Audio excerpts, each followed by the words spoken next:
नमस्कार दोस्तों। मैं आपका अपना दोस्त एडवोकेट हरकिशन सिंह बावा। जैसा कि आप जानते हैं कि हमारी जो वर्तमान में सीरीज चल रही है, हिंदू विवाह अधिनियम 1955। पिछली वीडियोस में दोस्तों हमने अध्याय 4 तक सारी जानकारी आपको प्रदान की थी और आज हम बात करने वाले हैं अध्याय 5 की, जिसके अंतर्गत बताया गया है अधिकारिता और प्रक्रिया। अब दोस्तों, अधिकारिता और प्रक्रिया के अंतर्गत कुछ महत्वपूर्ण बातें आपको हिंदू विवाह अधिनियम 1955 के अंतर्गत जानने को, समझने को, देखने को मिलेंगी। तो मैं आपसे सिर्फ यही निवेदन करूंगा कि इस पूरी वीडियो को बहुत ही ध्यान से देखिएगा, क्योंकि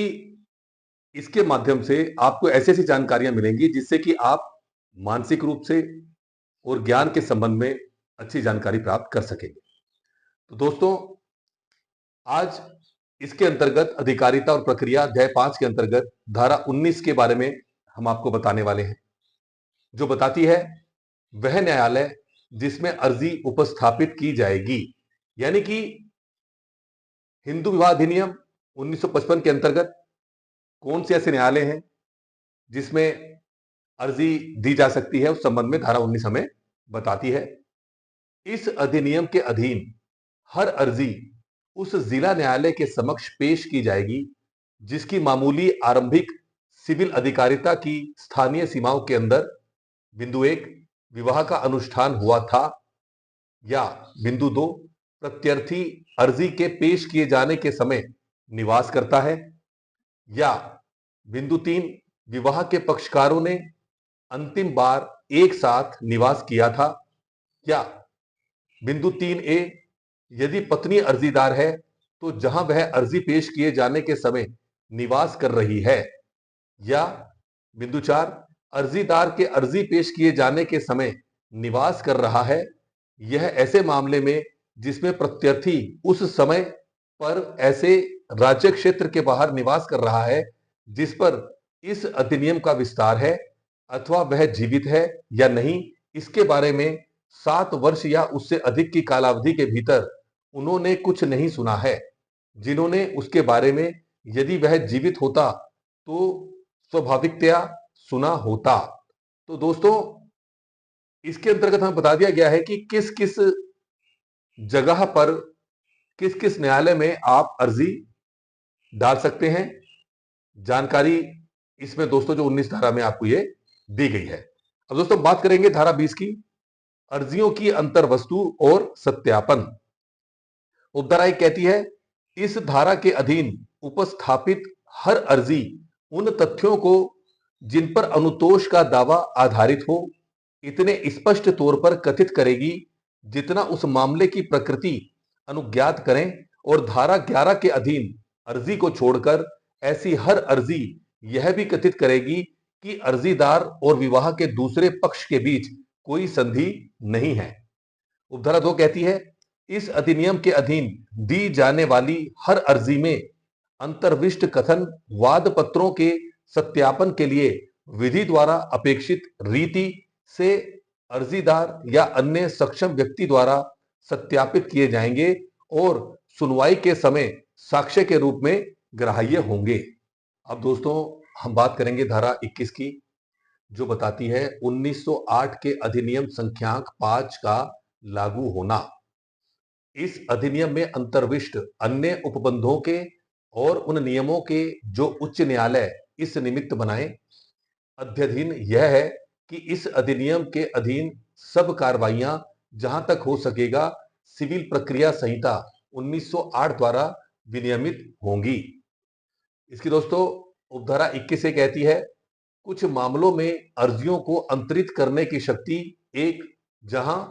बिंदु ए कहता है, इस अधिनियम के अधीन कोई अर्जी अधिकारिता रखने वाले जिला न्यायालय में विवाह के किसी पक्षकार द्वारा धारा 10 के अधीन न्यायिक पृथक्करण की डिक्री के लिए या धारा 13 के अधीन विवाह विच्छेद की डिक्री के लिए प्रार्थना करते हुए पेश की गई है, और बिंदु बी कहता है उसके पश्चात इस अधिनियम के अधीन कोई दूसरी अर्जी विवाह के दूसरे पक्षकार द्वारा किसी आधार पर धारा 10 के अधीन न्यायिक पृथक्करण की डिक्री के लिए या धारा 13 के अधीन विवाह विच्छेद की डिक्री के लिए प्रार्थना करते हुए चाहे उसी जिला न्यायालय में अथवा उसी राज्य या किसी भिन्न राज्य के किसी भिन्न जिला न्यायालय में पेश की गई है, वहां ऐसी अर्जियों के संबंध में उपधारा 2 में विनिर्दिष्ट रीति से कार्यवाही की जाएगी। दोस्तों, इसकी उपधारा 2 कहती है, ऐसे मामले में जिसे उपधारा 1 लागू होती है, बिंदु ए कहता है, यदि ऐसी अर्जियां एक ही जिला न्यायालय में पेश की जाती हैं तो दोनों अर्जियों का विचार और उनकी सुनवाई उस जिला न्यायालय द्वारा एक साथ की जाएगी। बिंदु बी कहता है, यदि ऐसी अर्जियां भिन्न भिन्न जिला न्यायालयों में पेश की जाती है तो बाद वाली पेश की गई अर्जी उस जिला न्यायालय को अंतरित की जाएगी जिसमें पहली वाली अर्जी पेश की गई थी और दोनों अर्जियों की सुनवाई और उनका निपटारा उस जिला न्यायालय द्वारा एक साथ किया जाएगा जिसमें पहली वाली अर्जी पेश की गई थी। और दोस्तों, अब हम बात करेंगे उपधारा 3 की। ऐसे मामले में जिसे उपधारा 2 का खंड बी लागू होता है, यथास्थिति न्यायालय या सरकार जो किसी वाद या कार्यवाही को उस जिला न्यायालय से जिसमें वाद वाली अर्जी पेश की गई है, उच्च न्यायालय को जिसमें पहले वाली अर्जी लंबित है, अंतरित करने के लिए सिविल प्रक्रिया संहिता 1908 यानी 1908 का 5 के अधीन सक्षम है। ऐसी वाद वाली अर्जी का अंतरण करने के लिए अपनी शक्तियों का वैसे ही प्रयोग करेगी मानो वह उक्त संहिता के अधीन ऐसा करने के लिए सशक्त की गई है। और दोस्तों, धारा 21 भी कहती है, इस अधिनियम के अधीन अर्जियों के निवारण और निपटारा से संबंधित विशेष उपबंध। उपधारा 1 कहती है, इस अधिनियम के अधीन अर्जी का विचारण जहां तक कि न्याय के हित में संगत रहते हुए उस विचारण के बारे में साध्य हो, दिन प्रतिदिन तब तक निरंतर चालू रहेगा जब तक कि वह समाप्त ना हो जाए, किंतु उस दशा में नहीं जिसमें न्यायालय विचारण का अगले दिन से परे के लिए स्थगन उन कारणों से आवश्यक समझे जो लेखबद्ध किए जाएंगे। उपधारा 2 कहती है, इस अधिनियम के अधीन हर अर्जी का विचारण जहां तक संभव हो शीघ्र किया जाएगा और प्रत्यर्थी पर अर्जी की सूचना की तामील होने की तारीख से 6 मास के अंदर विचारण समाप्त करने का प्रयास किया जाएगा। और दोस्तों, उपधारा 3 कहती है, इस अधिनियम के अधीन हर अपील की सुनवाई जहां तक संभव हो शीघ्र की जाएगी और प्रत्यर्थी पर अपील की सूचना की तामील होने की तारीख से 3 मास के अंदर सुनवाई समाप्त करने का प्रयास किया जाएगा। तो यानी कि दोस्तों देखिए, इसके निस्तारण के लिए बहुत ही बेहतरीन बनाई गई है धारा 21 बी भी। अब दोस्तों, धारा 21 सी कहती है, दस्तावेजी साक्ष्य किसी अधिनियमिति में किसी प्रतिकूल बात के होते हुए भी यह है कि इस अधिनियम के अधीन अर्जी के विचारण की किसी कार्यवाही में कोई दस्तावेज साक्ष्य में इस आधार पर अग्राह्य नहीं होगा कि वह सम्यक रूप से स्टाम्पित या रजिस्ट्रीकृत नहीं है। अब दोस्तों, हम बात करेंगे धारा 22 की।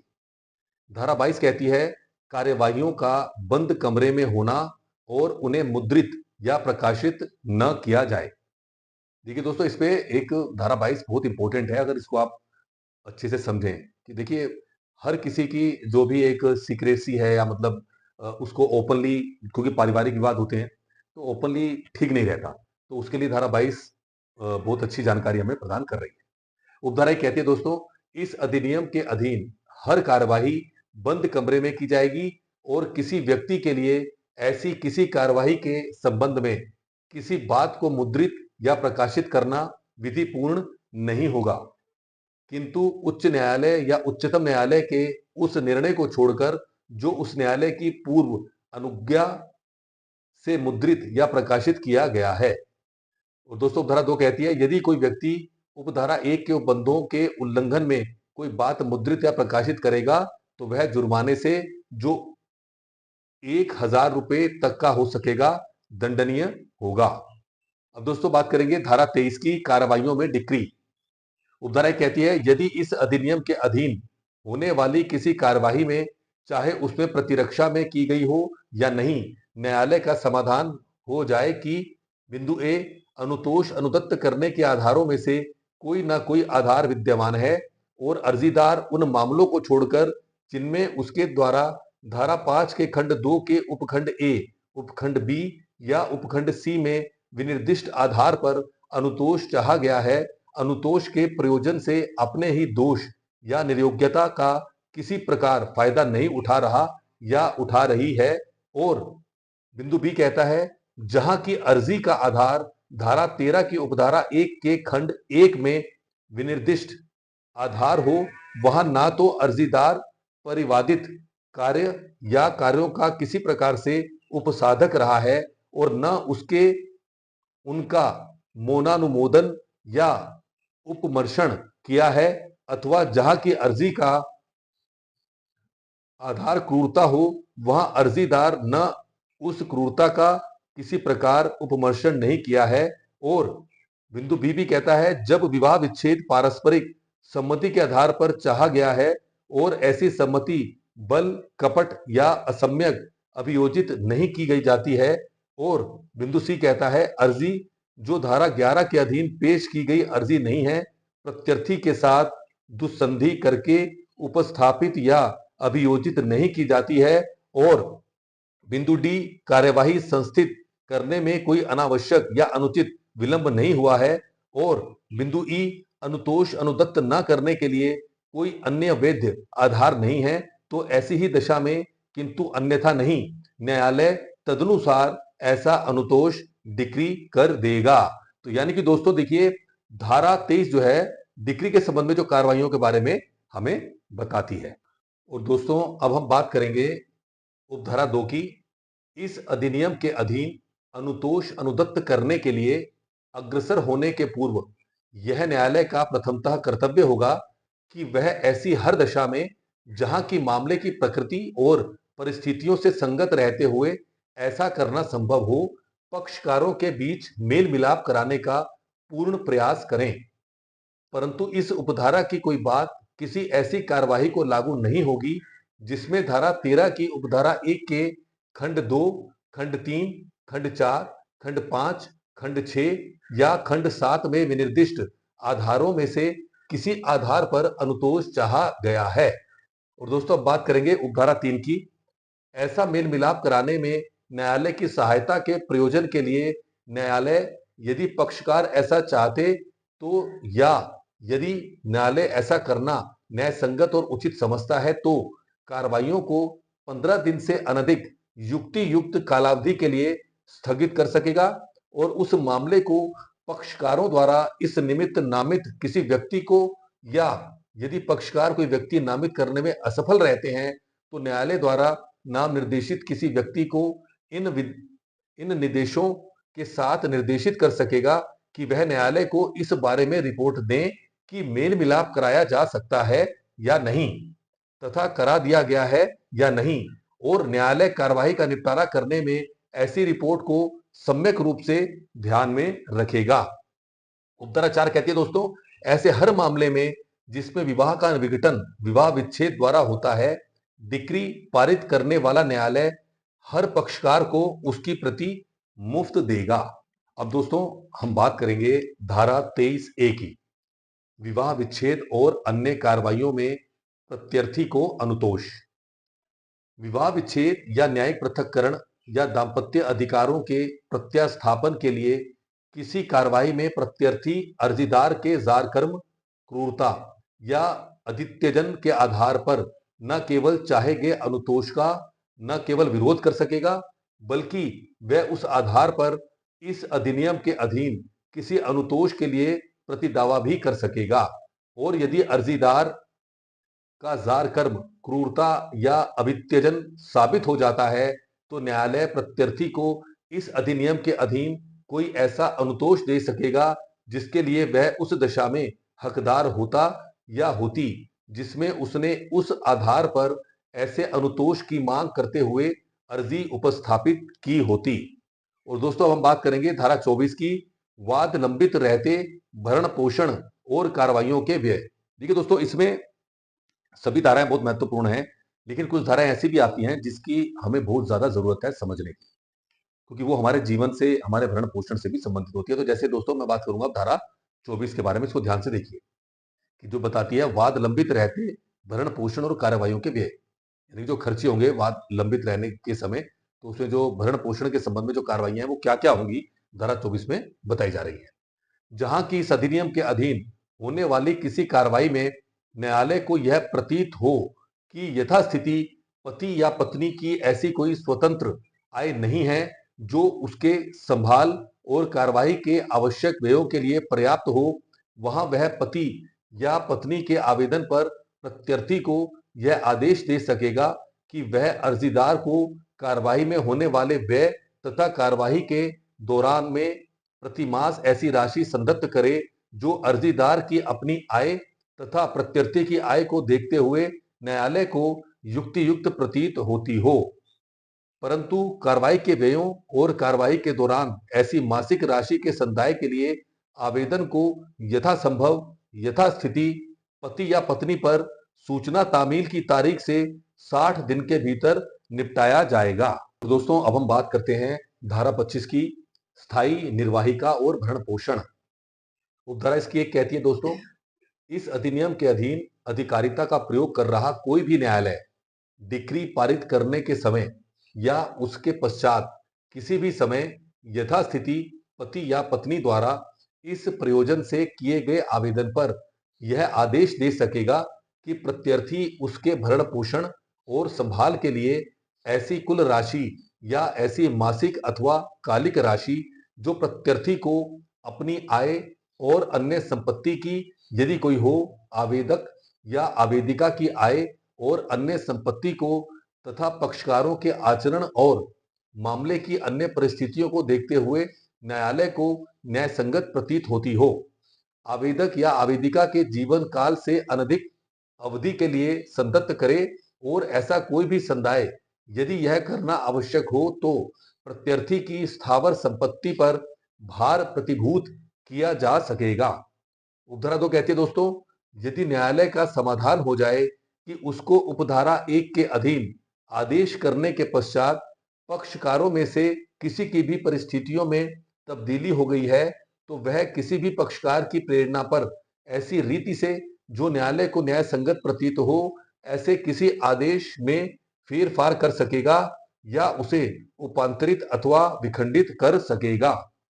उपधारा 3 कहती है, यदि न्यायालय का समाधान हो जाए कि उस पक्षकार ने जिसके पक्ष में इस धारा के अधीन कोई आदेश किया गया है पुनर्विवाह कर लिया है, यदि ऐसा पक्षकार पत्नी है तो वह पवित्रता नहीं रह गई है, या यदि ऐसा पक्षकार पति है तो उसने किसी स्त्री के साथ विवाह बाह्य मैथुन किया है, तो वह दूसरे पक्षकार की प्रेरणा पर ऐसे किसी आदेश को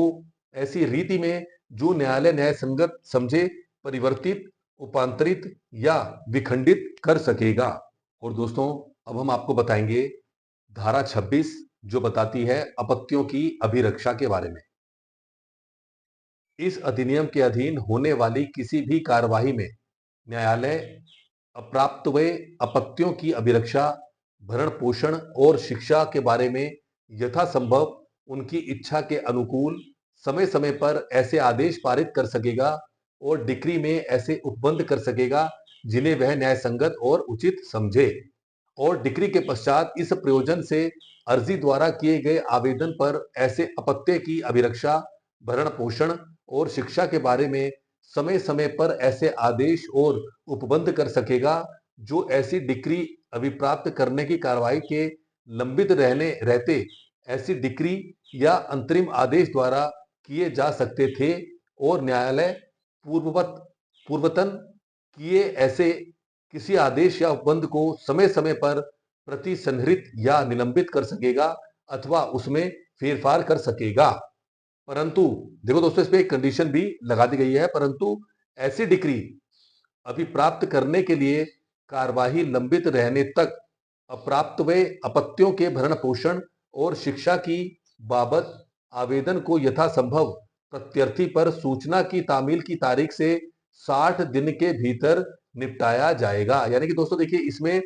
अपत्यों की अभिरक्षा के संबंध में 60 दिन का जो समय सीमा है वो भी निर्धारित कर दी गई है धारा 26 में। अब दोस्तों बात करें धारा 27 की, संपत्ति का व्ययन। इस अधिनियम के अधीन होने वाली किसी भी कार्यवाही में न्यायालय ऐसी संपत्ति के बारे में जो विवाह के अवसर पर या उसके आसपास उपहार में दी गई हो और संयुक्ततः पति और पत्नी दोनों की हो, डिक्री में ऐसे उपबंधित कर सकेगा जिन्हें वह न्याय संगत और उचित समझे। और दोस्तों अब हम आपको बताएंगे धारा 28 के बारे में, डिक्रियों और आदेशों की अपीलें,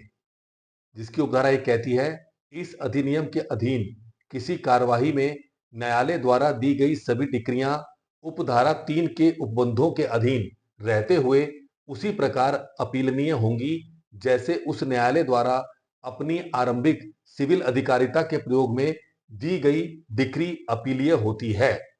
और ऐसी हर अपील उस न्यायालय में होगी जिसमें उस न्यायालय द्वारा अपनी आरंभिक सिविल अधिकारिता के प्रयोग में किए गए विनिश्चयों की अपीलें सामान्यतः होती हैं। और दोस्तों उपधारा 2 कहती है, धारा 25 या धारा 26 के अधीन किसी कार्यवाही में न्यायालय द्वारा किए गए आदेश उपधारा 3 के उपबंधों के अधीन रहते हुए तभी अपीलीय होंगे जबकि वे अंतरिम आदेश न हो, और हर अपील उस न्यायालय में होगी जिसमें उस न्यायालय द्वारा अपनी आरंभिक सिविल अधिकारिता के प्रयोग में किए गए विनिश्चयों की अपीलें सामान्यतः होती हैं।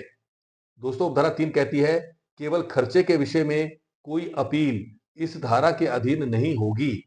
उपधारा 4 कहती है, इस धारा के अधीन हर अपील डिक्री या आदेश की तारीख 90 दिन की कालावधि के अंदर की जाएगी। अब दोस्तों हम बताएंगे आपको धारा 28A जो बताती है डिक्रियों और आदेशों का प्रवर्तन। इस अधिनियम के अधीन किसी भी कार्यवाही में न्यायालय द्वारा दी गई सभी डिक्रियों और आदेशों का प्रवर्तन उसी प्रकार किया जाएगा जिस प्रकार उस न्यायालय द्वारा अपनी आरंभिक सिविल अधिकारिता के प्रयोग में दी गई डिक्रियों और आदेशों का तत्समय प्रवर्तन किया जाता है। तो यानी कि दोस्तों देखिए जो अध्याय 5 है उसमें जो अगर हम बात करें धाराओं की, तो दोस्तों उसमें धाराएं 19 से लेकर के 28 के बारे में हमने आपको पूरी जानकारी दी है। अब दोस्तों हम आपको बताने वाले हैं हिंदू विवाह अधिनियम 1955 का अध्याय 6, जिसके अंतर्गत दोस्तों बताया गया है व्यावृत्तियां और निरसन, जिसमें दोस्तों अध्याय 6 के अंदर एक ही धारा का समावेश किया गया है जो है 29, यानी कि धारा 29 में व्यावृत्तियां जिसके संबंध में बताया गया है। अब दोस्तों धारा 29 की उपधारा एक कहती है, इस अधिनियम के प्रारंभ के पूर्व हिंदुओं के बीच अनुष्ठापित ऐसा विवाह जो अन्यथा विधि मान्य हो, केवल इस तथ्य के कारण अविधि मान्य या कभी अविधि मान्य रहा हुआ न समझा जाएगा कि उसके पक्षकार एक ही गोत्र या प्रवर के थे अथवा विभिन्न धर्मों, जातियों या एक ही जाति की विभिन्न उपजातियों के थे। उपधारा 2 कहती है, इस अधिनियम में अंतर्विष्ट कोई भी बात रूढ़ी से मान्यता प्राप्त या किसी विशेष अधिनियमिति द्वारा प्रदत्त किसी ऐसे अधिकार पर प्रभाव डालने वाली न समझी जाएगी जो किसी हिंदू विवाह का वह इस अधिनियम के प्रारंभ के चाहे पूर्व अनुष्ठापित हुआ हो चाहे पश्चात विघटन अभिप्राप्त करने का अधिकार हो। उपधारा 3 कहती है दोस्तों, इस अधिनियम में अंतर्विष्ट कोई भी बात तत्समय प्रवृत्त किसी विधि के अधीन होने वाली किसी ऐसी कार्यवाही पर प्रभाव डालेगी जो किसी विवाह को बातिल और शून्य घोषित करने के लिए या किसी विवाह को बातिल अथवा विघटित करने के लिए या न्यायिक पृथक्करण के लिए हो और इस अधिनियम के प्रारंभ पर लंबित हो, और ऐसी कोई भी कार्यवाही चलती रहेगी और अवधारित की जाएगी मानो यह अधिनियम पारित ही न हुआ हो। और दोस्तों धारा 4 कहती है, इस अधिनियम में अंतर्विष्ट कोई भी बात विशेष विवाह अधिनियम 1954 यानी 1954 का 43 में अंतर्विष्ट किसी ऐसे उपबंध पर प्रभाव न डालेगी जो हिंदुओं के बीच इस अधिनियम के अधीन इस अधिनियम के प्रारंभ होने के चाहे पूर्व चाहे पश्चात अनुष्ठापित विवाहों के संबंध में हो। तो यानी कि दोस्तों देखिए जो आपको बताया गया था कि हिंदू विवाह अधिनियम 1955 जो कि 29 धाराओं से तैयार किया गया है और हर धारा दोस्तों बहुत ही महत्वपूर्ण है। अब दोस्तों अंत में मैं आपको यही कहना चाहूंगा दोस्तों, जो हमारी सीरीज चल रही है मिशन लीगल अवेयरनेस के संबंध में, तो उसी को दोस्तों आगे बढ़ाने के लिए लोगों तक पहुंचाने के लिए इस मिशन को मैं आपसे निवेदन करूंगा कि जो हमारा यूट्यूब चैनल है एडवोकेट हरकिशन सिंह बावा, इसको दोस्तों आप सब्सक्राइब करें, इसको शेयर करें, इसको लाइक करें, इस पे कमेंट्स करें। आपकी जो भी क्वेरीज है, अगर आप कमेंट के रूप में हमें भेजेंगे तो हमें भी अच्छा लगेगा और हम यथासंभव प्रयास करेंगे कि उसका जल्द से जल्द आपको प्रत्युत्तर भी दें। तो दोस्तों बस मेरा यही कहना है, धीरे-धीरे आप सभी का स्नेह, आप सबका प्यार हमारे इस चैनल को मिल रहा है, उसके लिए मैं तहे दिल से धन्यवाद करता हूँ। जय हिंद, जय भारत, जय उत्तराखंड।